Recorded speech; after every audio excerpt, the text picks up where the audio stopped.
अब हमारा है क्वेश्चन नंबर 60। चतुरानन शब्द का अर्थ नहीं है। तो क्वेश्चन ध्यान से पढ़ना।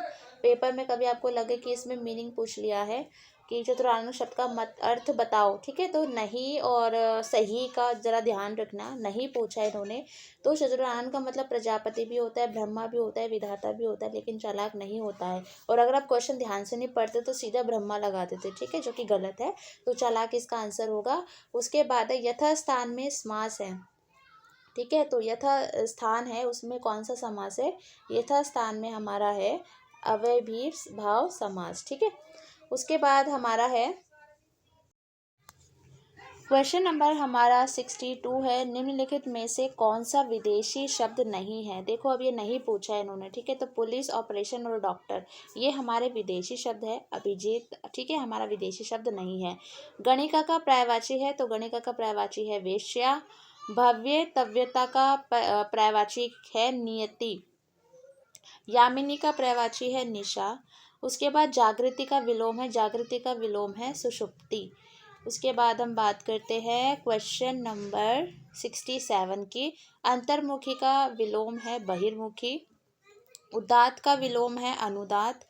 हिंदी वर्णमाला में श, त्र, य, ज्ञ क्या है? संयुक्त वर्ण है ये, ठीक है, क्योंकि दो अक्षरों को दो स्वर और व्यंजनों को मिलकर ये बनते हैं, तो ये संयुक्ताक्षर है। हिंदी में संयुक्ताक्षरों की 4 संख्या है। संख्या कितनी है? 4 है। ये भी पूछा जाता है। क्वेश्चन नंबर हमारा 70 है। चरण या पाद किसके अनिवार्य संघटक है? तो ये छंद के अनिवार्य संघटक है। क्वेश्चन नंबर 71 से 75 में हमें वर्तनी बतानी है कौन सी सही है। तो अगर हम इन चारों को देखेंगे तो अंतर विरोध इसमें सही है। उसके बाद हमारा जो वर्तनी है, देखो ये तो आपको लिख लिख के प्रैक्टिस करनी पड़ेगी वर्तनी की, तो क्योंकि देखने से ये नहीं आएगी। तो प्रतिनिधि आयन, ठीक है। उसके बाद 73 में प्रागे ऐतिहासिक, ठीक है, तो ये इसकी सही वर्तनी है, मतलब सही स्पेलिंग है। आशीर्वाद बहुत बार पूछा जाता है और मैंने एक क्वेश्चन पेपर सॉल्व करवाया था बीएड का, उसमें भी एक क्वेश्चन आया हुआ था, तो आशीर्वाद सही है। उसके बाद क्वेश्चन नंबर 75 में अतिक्रमण, ये वाली स्पेलिंग सही है, बी वाली, ठीक है। उसके बाद हमारा है क्वेश्चन नंबर 76। मुख्यार्थ में बाधा उपस्थित होने पर रूढ़ि या प्रयोजन के कारण शब्द की जिस शक्ति के द्वारा मुख्यार्थ से संबंध रखने वाले अन्य अर्थ का बोध हो उसे कहते हैं लक्षणा, ठीक है। तो ये हमारे पेपर के पॉइंट ऑफ व्यू से नहीं है, बट आ गया है तो उसको पढ़ लेते हैं, क्योंकि इतना ज़्यादा हाई लेवल का लक्षणा वगैरह ये सब नहीं आता है, ठीक है।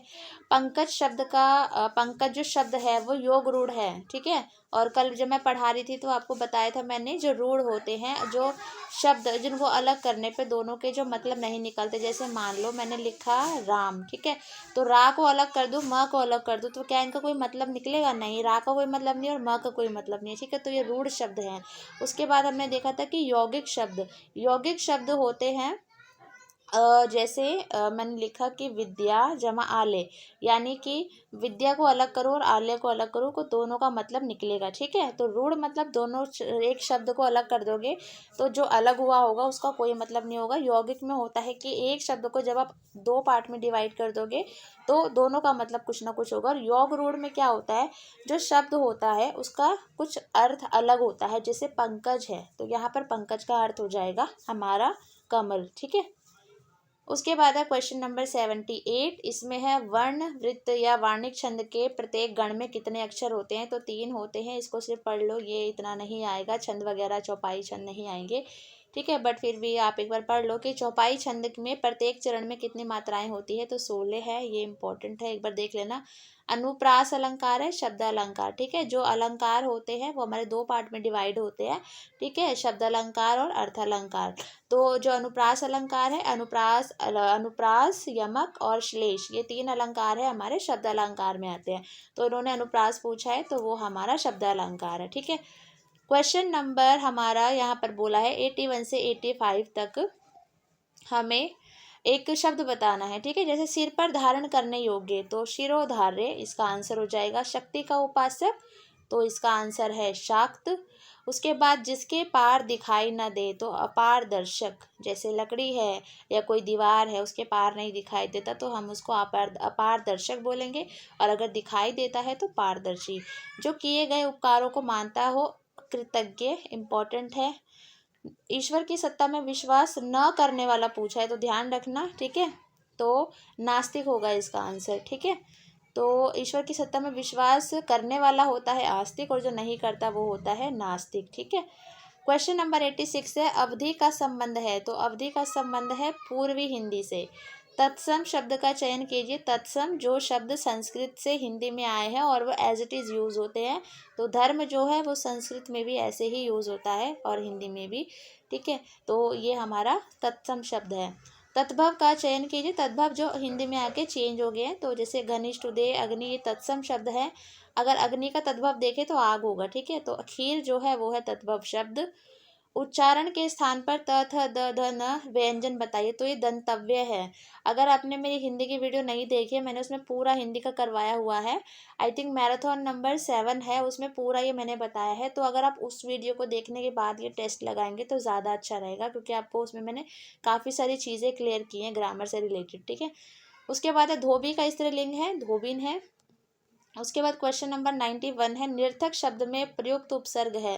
उपसर्ग जो आगे लगता है, तो निर्थक में नहीं, इसका क्या है, उपसर्ग है। यद्यपि में प्रयुक्त संधि है, यद्यपि में प्रयुक्त संधि है वो है यण संधि, ठीक है। गायक शब्द का संधि विच्छेद क्या है, गै अक, ठीक है। तो ये गायक बन जाएगा। ये संधि मैं आपको करवाऊंगी अलग से, तो आपको क्लियर हो जाएगी। हिंदी में कारकों की संज्ञा है, तो हिंदी में कारक आठ है। कर्ता ने कर्म से पढ़ा ही होगा आप लोगों ने, ठीक है। वाक्य को पढ़ते समय अथवा बोलते समय बहुत छोटा रुकने के लिए चिन्ह प्रयोग किया जाता है, अल्प विराम, जिसे हम कॉमा कहते हैं, थोड़ा सा रुकने के लिए, ठीक है। 96 है हमारा, दो निकटवर्ती वर्णों के परस्पर मेल से जो विकार उत्पन्न होता है उसको संधि कहते हैं। विकार मतलब एक जो गलती से उत्पन्न होती है दो निकटवर्ती वर्णों के मिलने से, ठीक है, उसको हम संधि कहते हैं। यशोगान शब्द की रचना हुई है, तो ये स्वर संधि द्वारा। क्वेश्चन नंबर 98 है, हिंदी साहित्य के आदिकाल का प्रधान रस कौन सा था, तो इसका जो आंसर है वो है वीर रस। 99 है, सरकारी पत्र की भाषा होनी चाहिए, तो वो औपचारिक भाषा होनी चाहिए। क्वेश्चन नंबर 100 है, काव्य शास्त्रीय संप्रदाय की संख्या कितनी है, तो वो 6 है। होप ये 100 क्वेश्चंस आपको समझ आए होंगे, और प्लीज़ समझ आ गए हैं तो वीडियो को लाइक कर देना, और पीडीएफ के लिए टेलीग्राम ग्रुप ज्वाइन कर लेना, वहाँ से आपको इसका पीडीएफ मिल जाएगा। Thank you.